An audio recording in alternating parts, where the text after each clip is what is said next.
why is it that religious people do this? Does it show that there's something better going on in your life than maybe your hands in your pockets or your hands in their pocket? That it shows that your hands are out and it shows you're a good person. Could we begin something? This was fairly interesting for you people out there.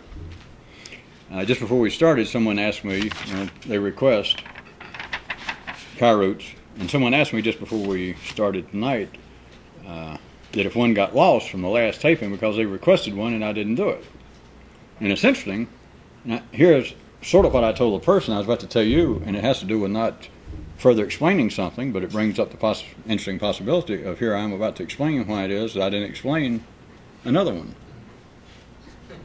We'll see if that was good enough. I'd just go on from there.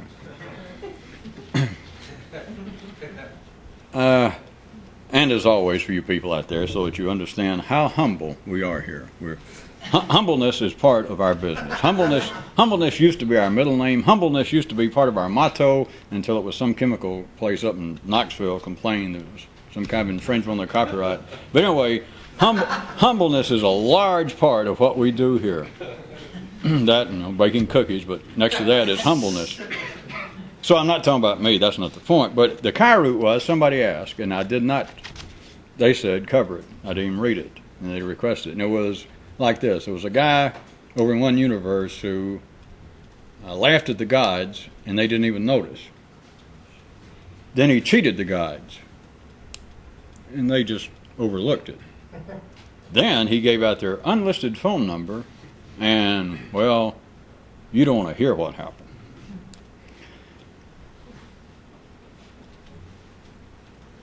With no offense to anyone, especially you humble people,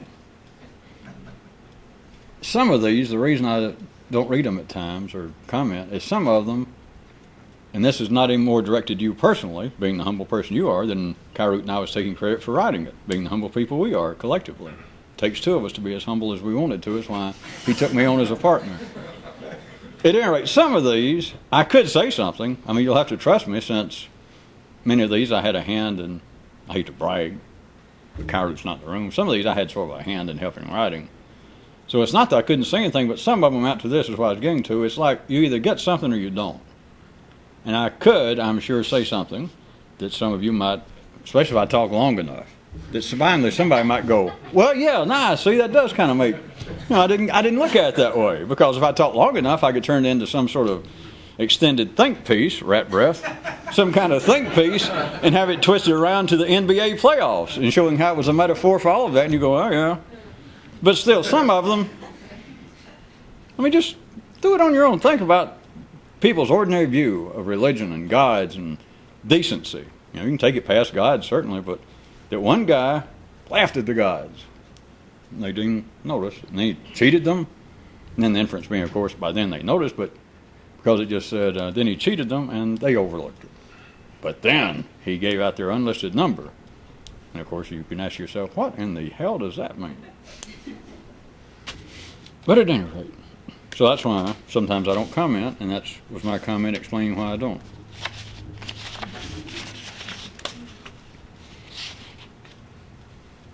Here we go. And Kairoot said, the lecturer told the audience, one useful trick is to never think in your native language. And a man at table 2 thought, there's no trick to that. That almost falls in the same category, doesn't it? Oh, all right. We got a little extra time tonight. Think about the lecturer. We're assuming it was somebody trying to convey something out of the ordinary. And he's telling people, well, let's assume it's some sort of out of the ordinary lecture. And people show up, they would like to hear something out of the ordinary. You know, especially like it men who will make those kind of lectures and hold their hands like that and look humble.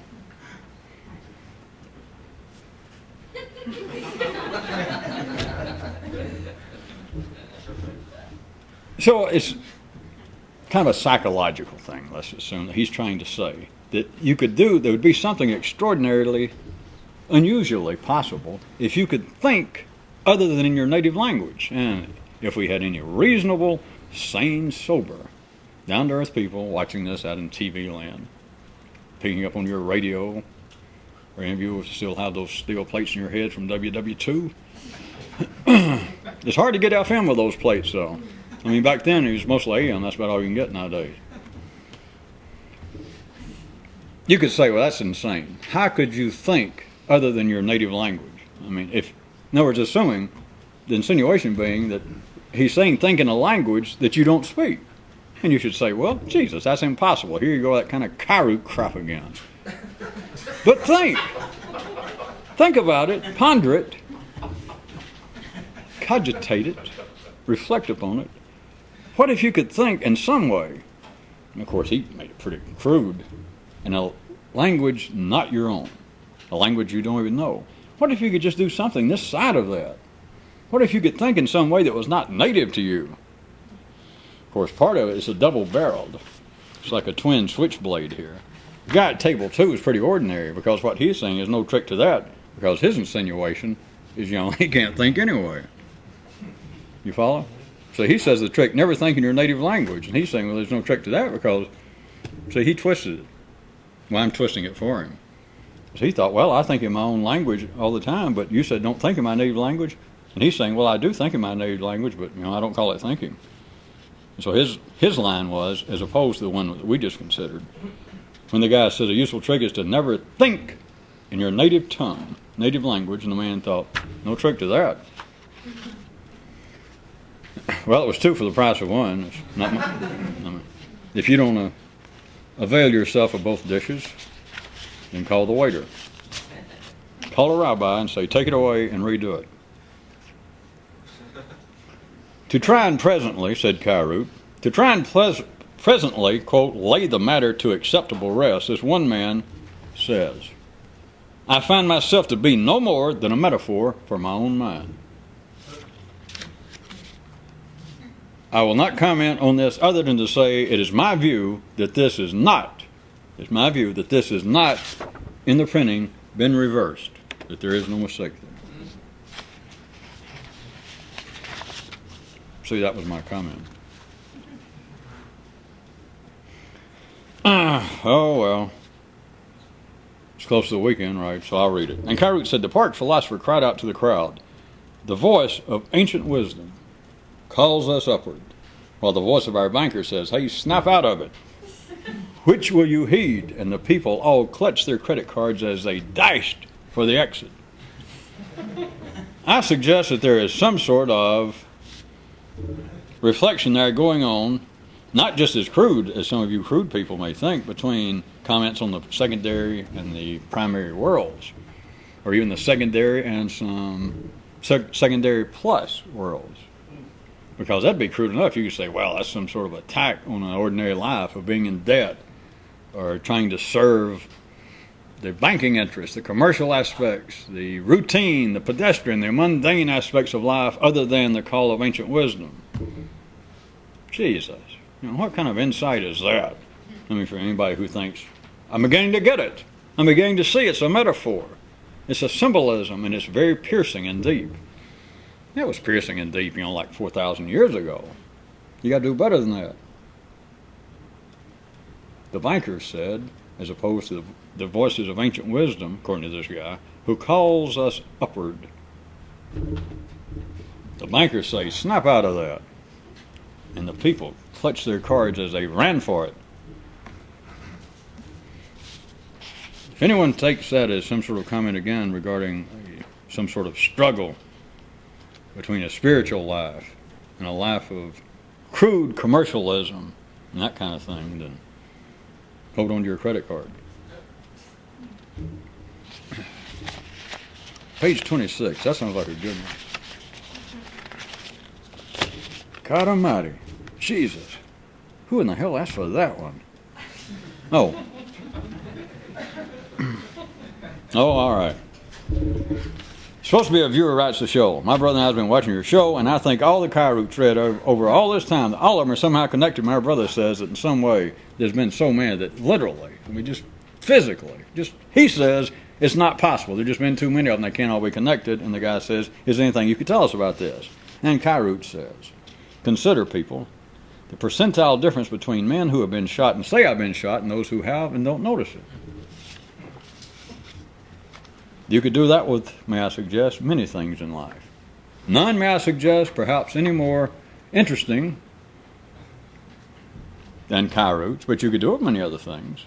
Is there a time you think, well, wait a minute, and just fill in the blank, something you did? Well, many times I go to orgies with more than 14 people, and it makes my weekend. Other times I go, and I go to sleep.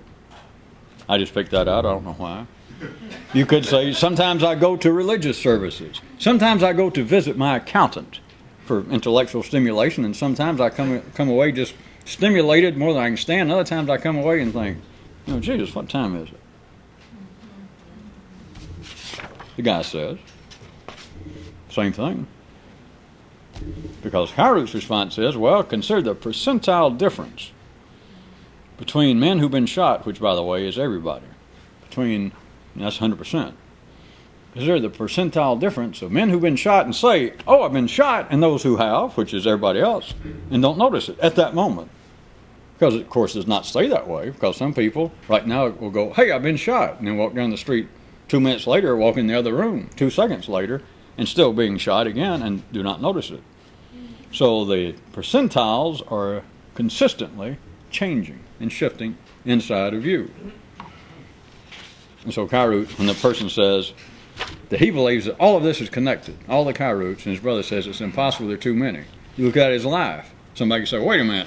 Every now and then when I'm on cheap drugs, good drugs, I have these kind of dreams and I think, wait a minute, it's some kind of gigantic cosmic spider web and everything's connected.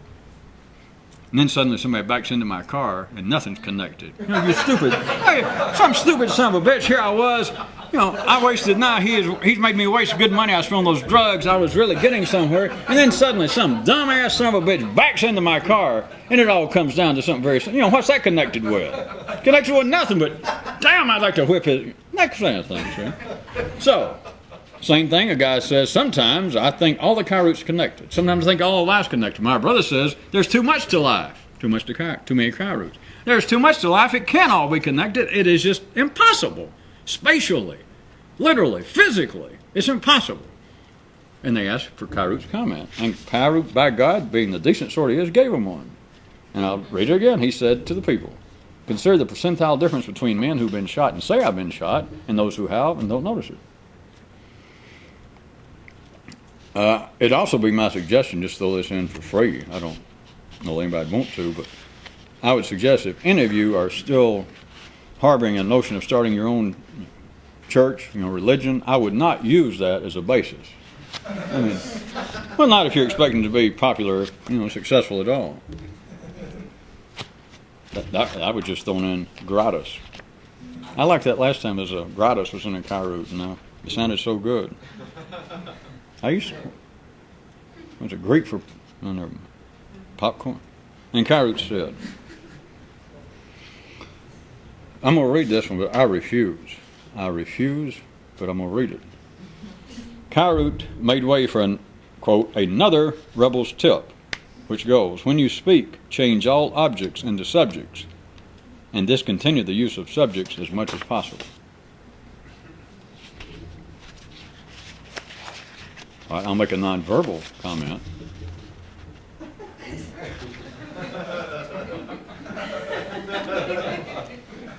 And sometimes you get that started and you can't stop it.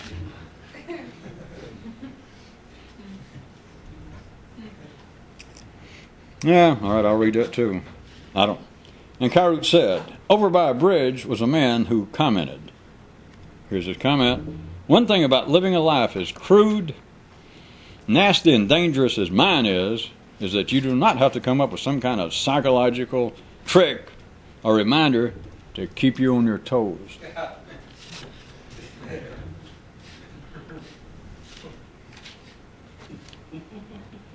Well, I could. Oh. All right. Not a direct comment, but how about, whether it was requested tonight or not, there was a news flash that said that word was just sent up that there had been a ceasefire truce announced in the basement.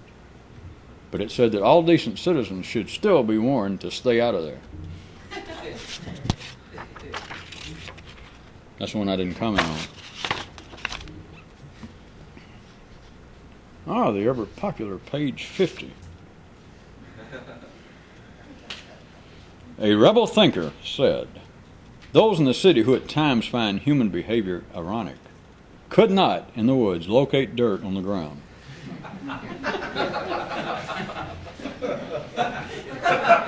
For those of decent, humane hearing, you do know that that is far beyond. It's not even the same continent as sarcasm. It is something else. An addendum, which is listed, I don't know why, under coupon redemption, but it says, this is still regarding people in the city, civilized, intellectual. I mean, in fact, it's more so them than your run-of-the-mill street sweepers that find human behavior at times ironic. And you heard what the rebel said. Well, the addendum was, who but the urban can be surprised that the tip of an arrow is sharp? Who but those in the city can be shot and just be shocked that, my God, it's blood? You don't find that far beyond cynicism? Yeah, but if that happened in the city, it'd be far beyond something else. It'd be far beyond the people that need to stand up next to the driver in the bus and continue to go, what is that up there? It's the same thing as, you're bleeding. And people go, what is that? I mean, if we're ordinary, talk about a setup to be sarcastic. And I just made a real crude one because it's going on in life constantly, not people just being shot, but people continually are standing up. We're still talking about intelligent people who are experts in their field. Some of them are not even kin to Neville Mariner. But they're experts standing in their field. And they're continually saying words to this effect. What's the meaning of this? Blood.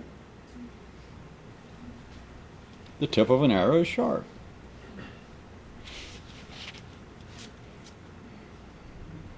You got to admit one thing, I can put more theatrics than just hearing these read.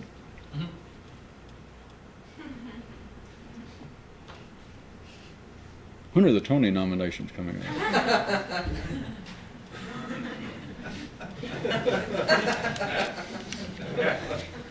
Lo, what new physics through yon reality breaks?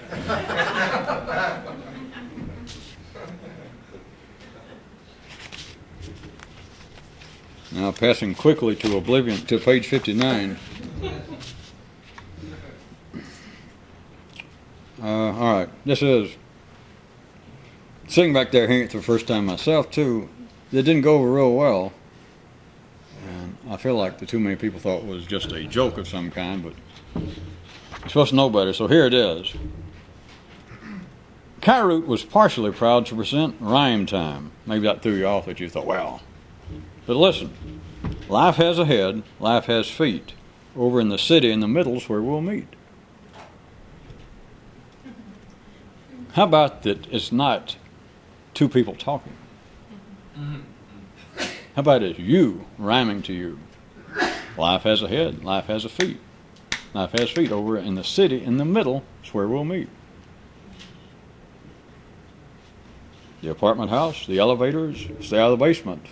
The fumes. Then suddenly, with little warning at all, Kairoot gave out with the quantumized query of the night. Human intelligence is always a compromise. Colon, semicolon. Why always compromise when you don't have to?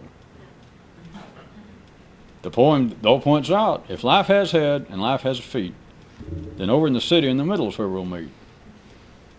You don't find it to be a compromise?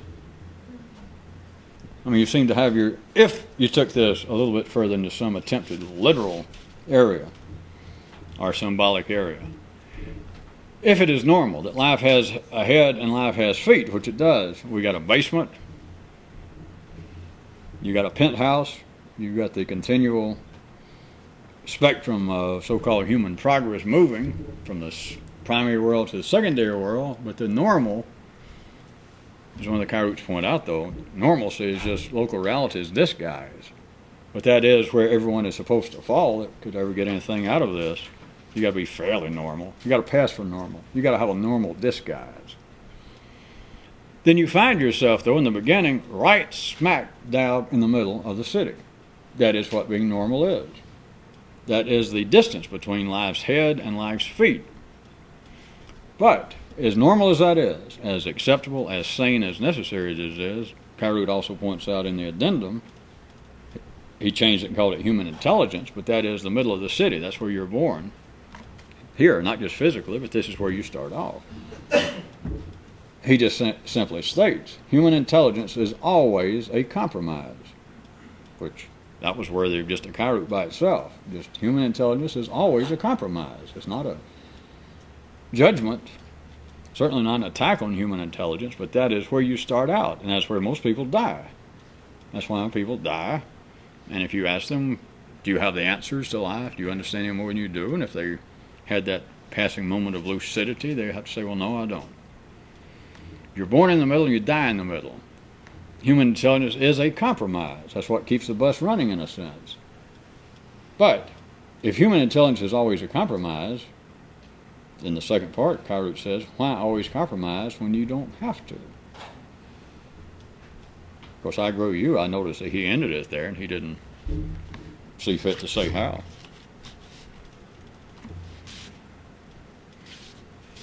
Well, yeah, but this ain't a game show.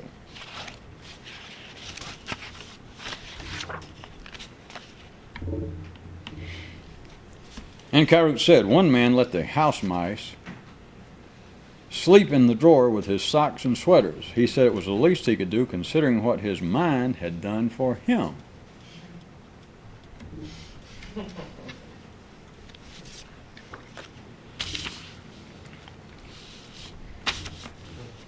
There is one also I would like to reread that didn't get the emphasis. I guess Kyrute didn't put it in the right place.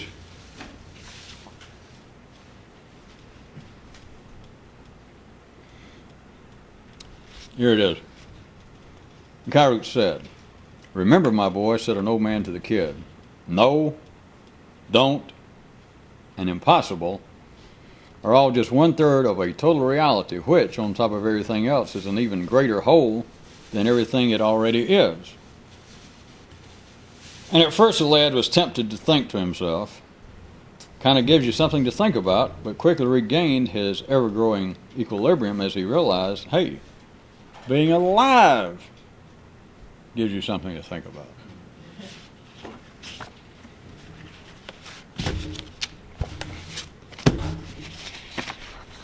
And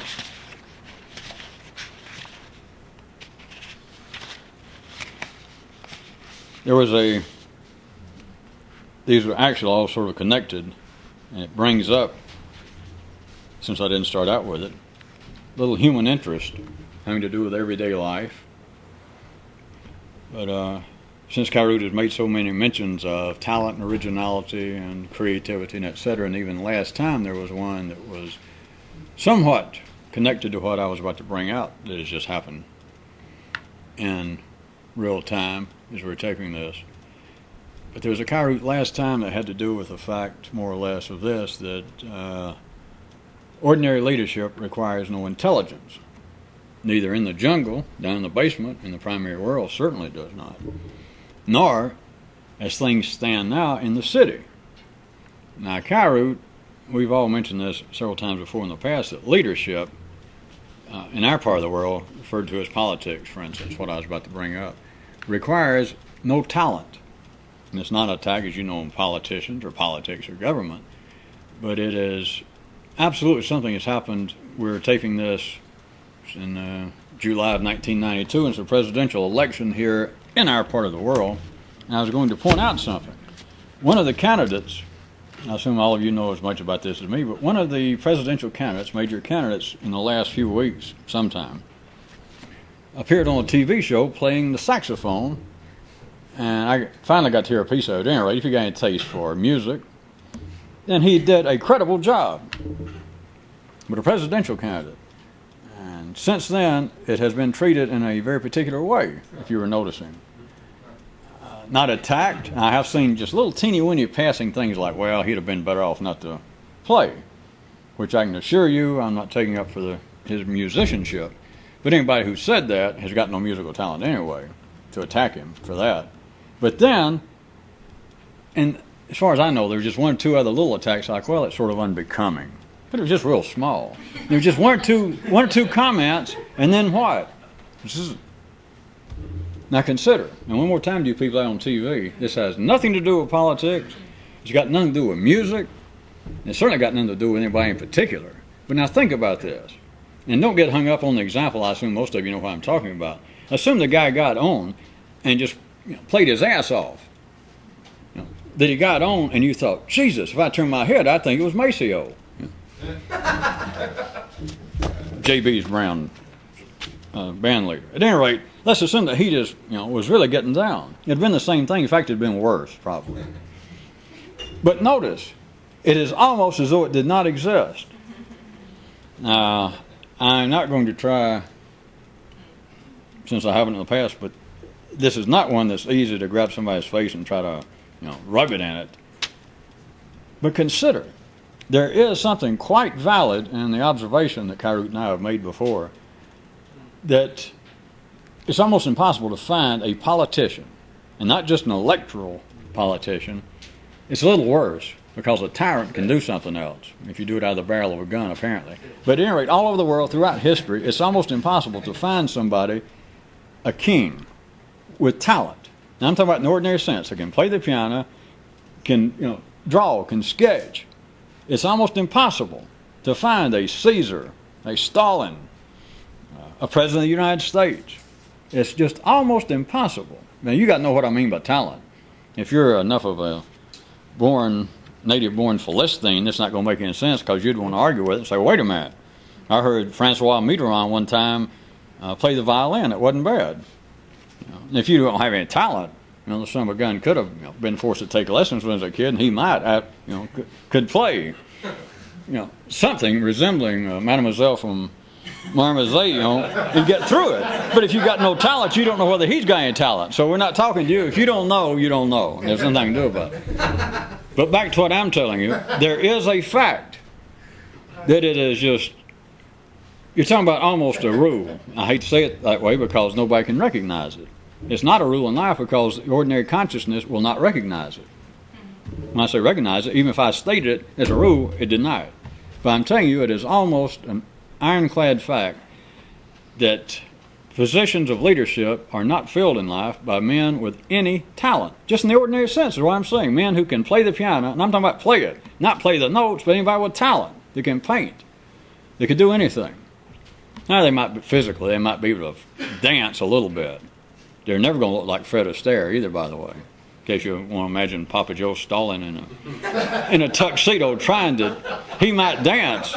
And of course, everybody's, there in the hall is going to go, oh my. But consider, back to the subject. Now, I've said that in the past, and nobody's, I'm surely seen the looks on your face. Some of you's thought about it and felt something. Not that I can prove it, and not that me saying it is any great consequence. But it is a fact. And then ask yourself this, and I was bringing up to date the fact that here it is, modern times, the day of information and TV everywhere, and here it is, a pretty hip guy, new generation, a young candidate compared to some of them, major political candidate, get it on a hip TV show, put on sunglasses, play the saxophone credibly, and it's just almost as though it didn't happen. Why? What's going on? The obvious,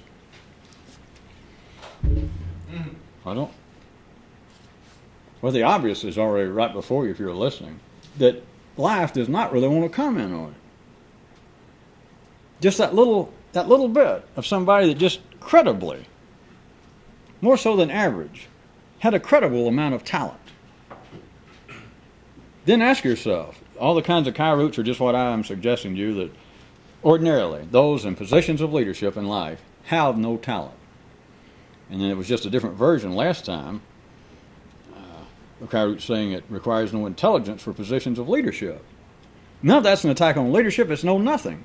It's for them to consider if you begin to see it and think, yes, a fact. And then you're left with this. Who's leading all this? Why did I spend 20 years worried that I have dunderheads for a president, one after another? Right. You're doing better than your father did, yes. Living longer, yes.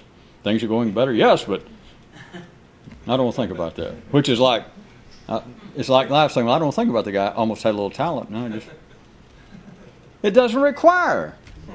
I mean, by me pointing out, or Kairos saying politicians as a rule, people in leadership of all stripes have no talent. That's not to say, oh, how terrible. It's for you to think, well, if you begin to feel it, well, that's true. And then to realize, well, so the fucking what? What difference has it made? Well, I'll give you a hint. It starts with Z. Good night,